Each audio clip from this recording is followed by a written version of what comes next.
Fala pessoal, ó, nós já estamos aqui, ó, nos degustando, vamos degustar agora essa batata. O cara Cláudio aqui preparou aqui um prato bonito, ó, tá cheiroso.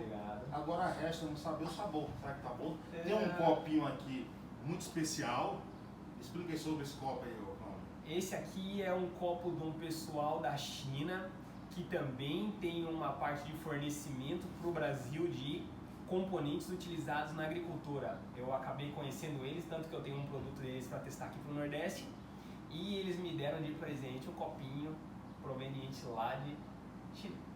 Agora vocês estão vendo aqui que tem uma mesa aqui com algumas pedras. Isso aqui não é para tacar na cabeça de ninguém não, tá? A gente ainda não tá doido não, né? Ou estamos? Um pouquinho. De acordo com com o tempo, com as coisas que vêm acontecendo. Depende de quem ouve. Podemos ser considerados como doidos, como os lobos, né? Por que essas pedras estão aqui na mesa? Eu gosto de trabalhar a energia da pedra, principalmente para obter do éter do nosso planeta. Então essas pedrinhas, elas provêm de locais muito especiais que eu vou passando, principalmente de Brasil, mas tem alguma coisa também do Peru e da Argentina aqui. E eu utilizo para fazer essas aberturas energéticas para poder me sentir mais seguro, me sentir mais confortável, trancar alguma energia ruim que possa vir abater a casa. Tanto que eu também tenho na quarta.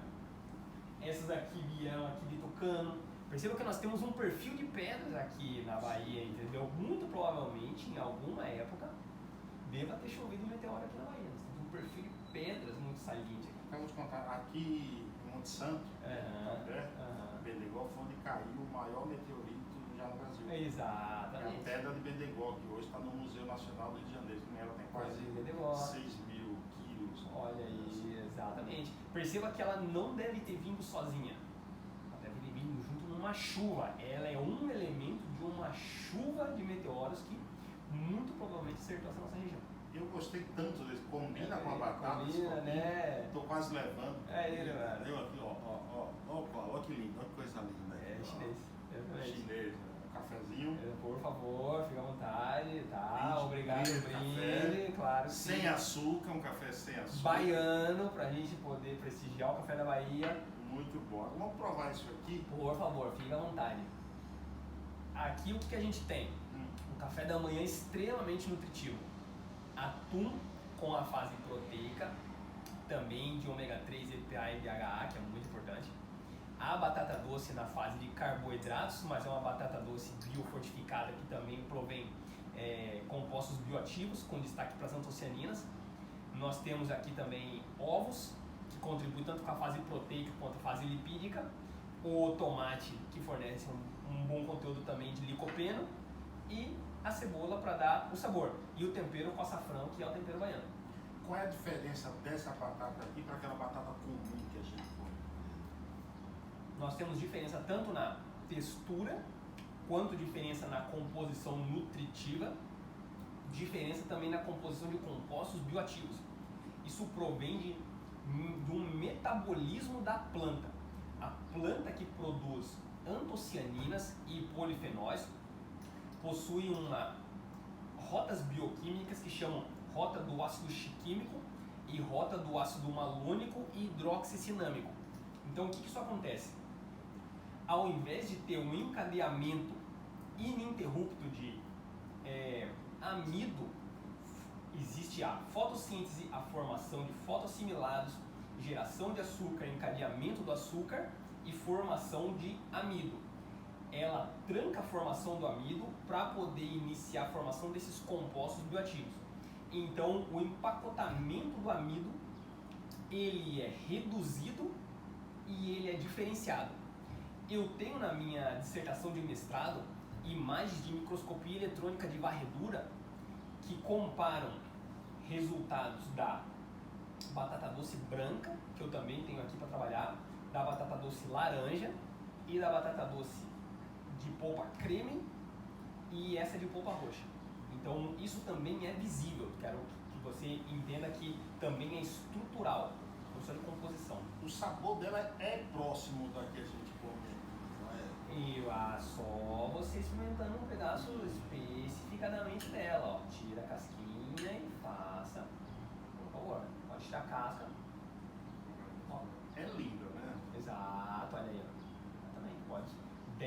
epiderme.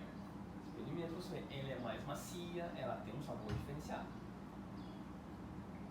Vai colocar inteira na sua boca, ela é mais macia. Ela não gruda na boca. Exatamente. Justamente por esse empacotamento ser menor. Perceba que se gruda na boca é para ter mais característica disso que você sente grudar na boca, que é a composição de amido. Ela é mais macia, ela é mais soft. Faz favor, pode colocar um pedaço maior assim, ó, e vá degustando. Mastigue, permita com que a tua língua coloque para um lado, coloque para o outro. Esse é o primeiro projeto de batata doce biofortificado da Bahia. Eu tenho os artigos científicos que trazem a esse desenvolvimento. Ela é atualmente muito utilizada em pratos gourmets nas grandes metrópoles. Não é todo mundo que tem a capacidade de produzir ela com essa qualidade, porque justamente o produtor rural não tem esse conhecimento bioquímico, então não consegue prover uma atmosfera, um ambiente em que ela se desenvolva de modo satisfatório. O fato de ter menor conteúdo de amido significa que ela naturalmente é menor. Então, o ganho do produtor rural está em função do peso. Quanto maior produtividade por peso, maior seria o ganho. Essa batata, essa cultivar, não entrega mais do que 11 toneladas no máximo por hectare. Enquanto a batata doce canadense, que é o padrão brasileiro, entrega de 15 a 16 toneladas por hectare. Uma outra diferença que eu estou notando, né? Assim, essa batata comum que a gente come aqui, após mastigar e engolir, você sente uma dificuldadezinha dela descer. Essa desce mais suave. Exatamente, aí que legal, exatamente. Porque ela é mais entumecida, ela tem um maior empacotamento, então ela é mais seca por conta justamente de uma maior pressão de carboidratos. Eu tenho essas imagens na microscopia eletrônica, eu consigo mostrar para você justamente isso que você está refletindo para mim, porque perceba que é um sentimento que você sente, vai para sua cabeça, você tenta encontrar palavras e elas vão transmitir para mim o teu sentimento. Parece que é isso, parece que é aquilo, mas nós pegamos todos esses resultados do ponto de vista sensorial, do ponto de vista da experiência. Isso que você está tendo agora não é só um café da manhã, é uma experiência sensorial. Parece isso, parece aquilo. O teu cérebro vai irrigando as suas ideias e tentando buscar em padrões dentro da tua mente para comparar. Nossa, parece essa batata, nossa, parece aquela outra, mas teve uma vez que eu comi uma fruta que parecia assim, para gerar uma nova informação. Quanto tempo para ficar pronto após ir ao forno? Após ir ao forno, eu particularmente gosto dela muito cozida. Essa aqui são 40 minutos de cocção. Depois de que ela entre em ebulição. São 40 minutos depois que entra em ebulição. Eu particularmente gosto assim, mas não uso pressão. Tem gente que gosta dela na panela de pressão. Eu também gosto na panela de pressão. Mas não é necessário para... Não é necessário. Perceba que tem vários jeitos. Você pode fazer ela cozida, submersa na água, cozida em vapor, que você vai ter uma outra característica, e você pode fazer ela cozida na pressão, que vai gerar um aperto dentro dela. Perceba que você pode fazer ela assada e você pode fazer ela frita. Muito gostoso. É muito diferente. Na verdade, parece até um almoço, viu? Porque você começa a comer e começa a sentir uma... Saciedade. Isso, exatamente. Acho que... Por isso que ela evita esse ponto, é bem essa palavra, porque esse ponto, isso é engraçado, quando a gente fala assim, ó, baixo índice glicêmico, batata doce tem baixo índice glicêmico, o que isso significa? Conforme termina o processo de cocção e a temperatura dela baixa, ela tende a entrar num processo que chama assim, ó, retrogradação do amido. Eu tenho também outras análises que chama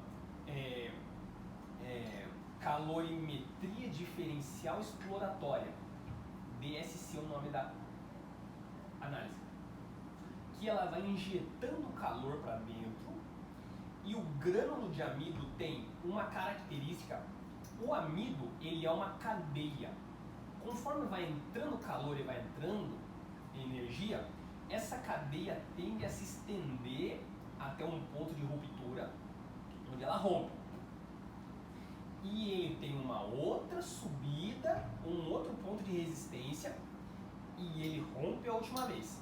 Só que como a gente, quando vai cozinhar, a água não passa de 100 graus, ela só passa de 100 graus se ela estiver na pressão.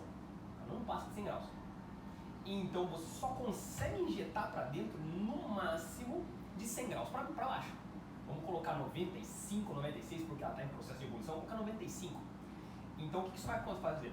Vai fazer com que o calor entre dentro do grânulo, o grânulo incha, ele gera uma elasticidade e ele abre.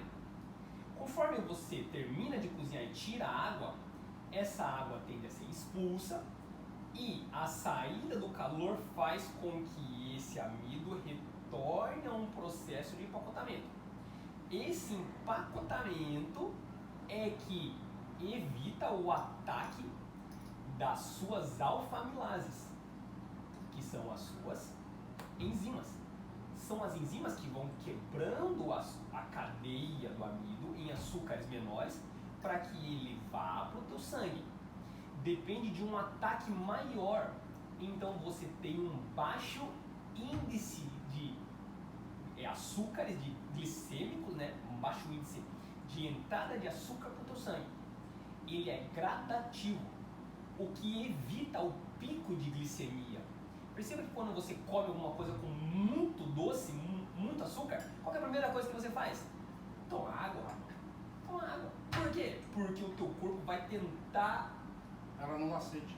Não dá sede, realmente. Não dá sede, porque você tá está realmente entendendo o que eu estou falando. Dentro de você. Isso tudo é uma expressão bioquímica que tenta trazer para o mundo real e explicar o que você está sentindo com base em análises. Eu tenho análises que são físico-químicas, análises de compostos bioativos e análises físicas e estruturais para entender tudo isso que está sendo passado. A nossa região aqui, ela favorece esse tipo de batata? Ela favorece esse tipo de batata por conta justamente do paralelo.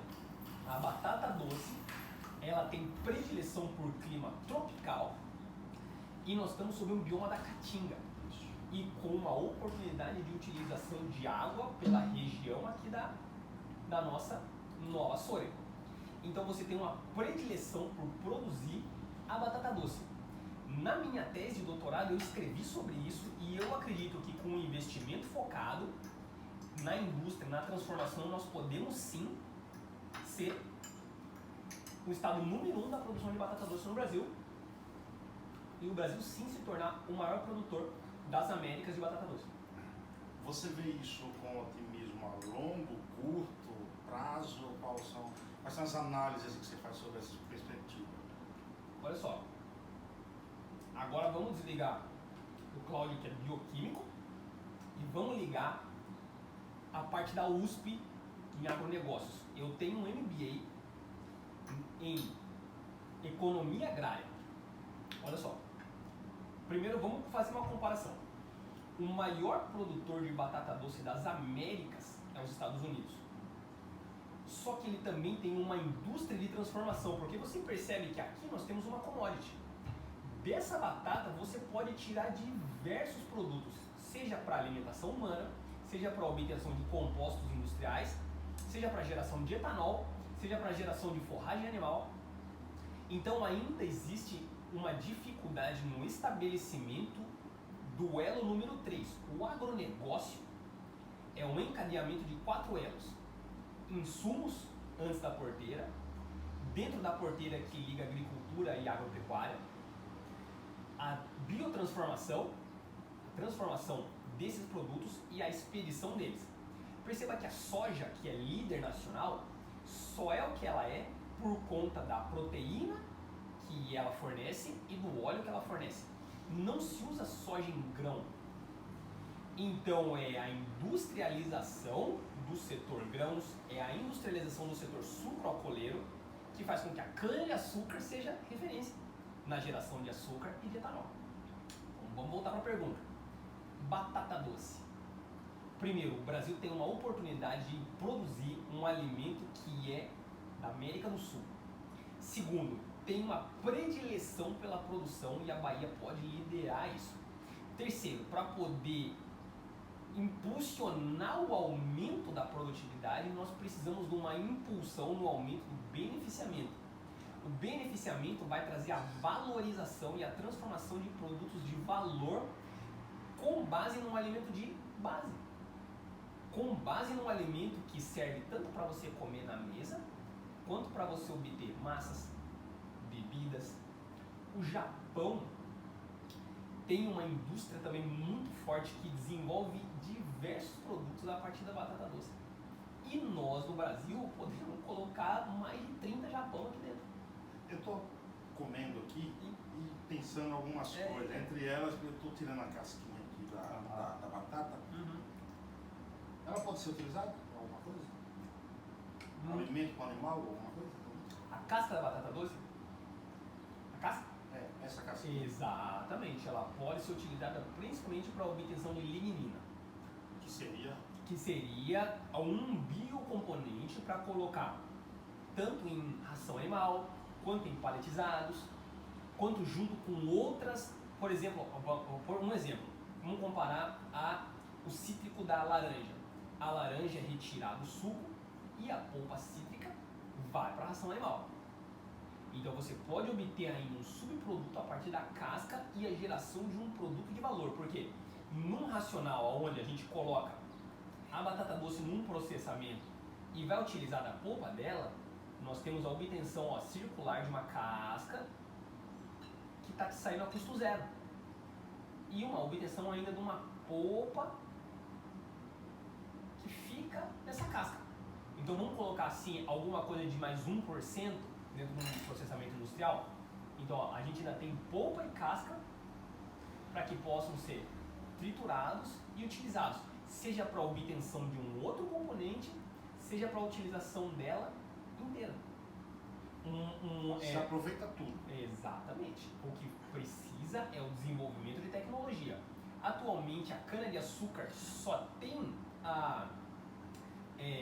o destaque maior na produção de etanol, porque a gente pode produzir tanto etanol biocombustível, quanto o açúcar que é utilizado em N coisas do mundo, e o bagaço dela pode ir tanto para geração de componentes para ser utilizados na agricultura, quanto para geração de energia que volta para dentro da indústria. Então isso é uma economia circular, é uma industrialização circular.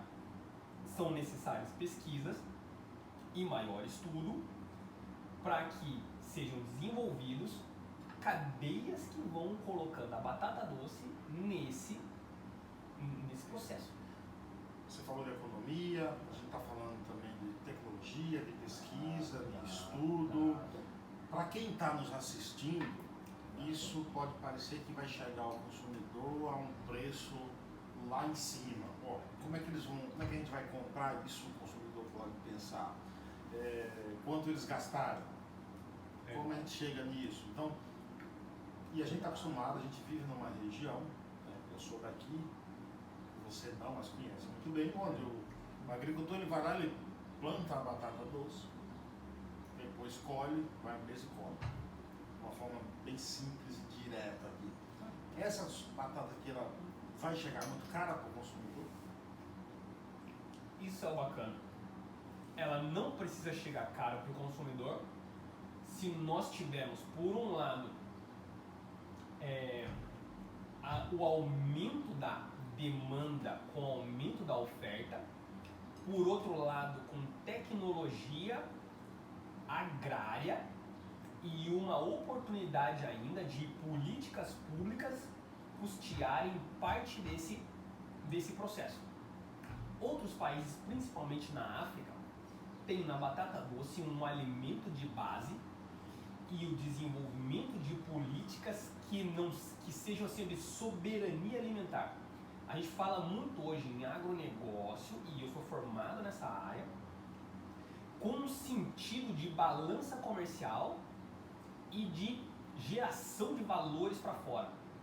Nós precisamos ter também uma política ambiental que traga a independência e a soberania alimentar para que o produtor rural consiga produzir em baixo custo, consiga obter uma parte da sua produção como custo, de modo a chegar no consumidor com um baixo custo para o consumidor, observando que o consumo desse tipo de alimento a longo prazo, aliado a uma dieta balanceada e hábitos saudáveis de vida por meio de exercícios físicos, e não estou nem falando só academia.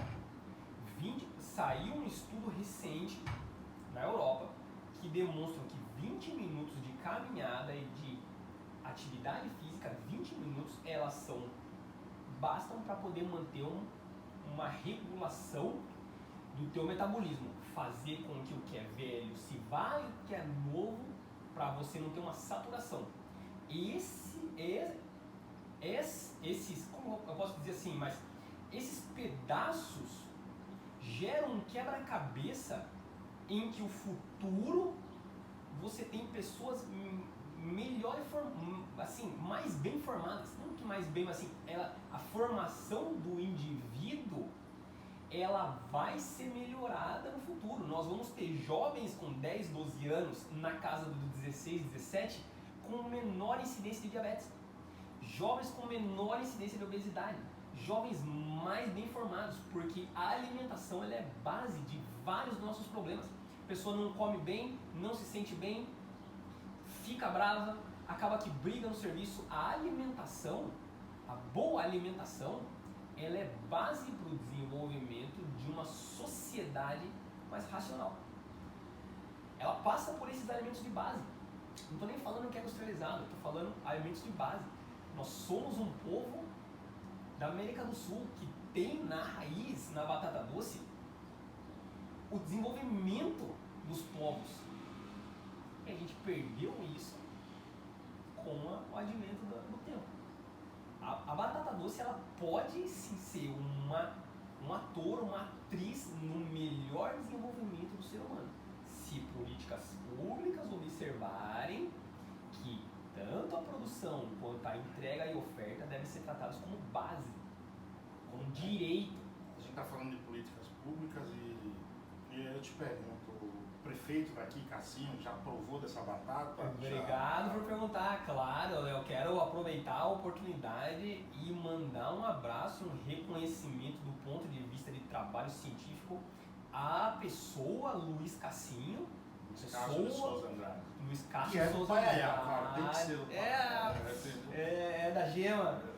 E por abraçar o projeto e por contribuir com a visibilidade, não só a visibilidade, mas também com o consumo, com a compra, com o entendimento de que sim, nós temos uma oportunidade de quebrar um paradigma, de deixar de investir em alimentos cotidianos para entender que o Brasil tem um dos melhores programas de biofortificação e de melhoramento de plantas. A área das ciências agrárias nacional é uma área assim, de orgulho para o Brasil. Então o próprio país, na figura dessas pessoas que têm destaque político, precisam entender que os cientistas estão trabalhando nesse sentido e que é válido investir nisso. Nós temos aqui na frente uma batata doce que já é superior aos seus pares. Ela é superior aos pares, ela tem uma melhor característica nutritiva, ela vai contribuir, ela pode contribuir, mas isso tudo não acontece se não tiver o reconhecimento. Então eu quero deixar assim, sabe, o meu muito obrigado como cientista, como pessoa que está aqui tentando desenvolver uma coisa nova na Bahia, sabe? Nesse sentido. Muito bom. Enquanto vocês ficam aí com água na boca, eu vou continuar comendo aqui, tá bom, gente?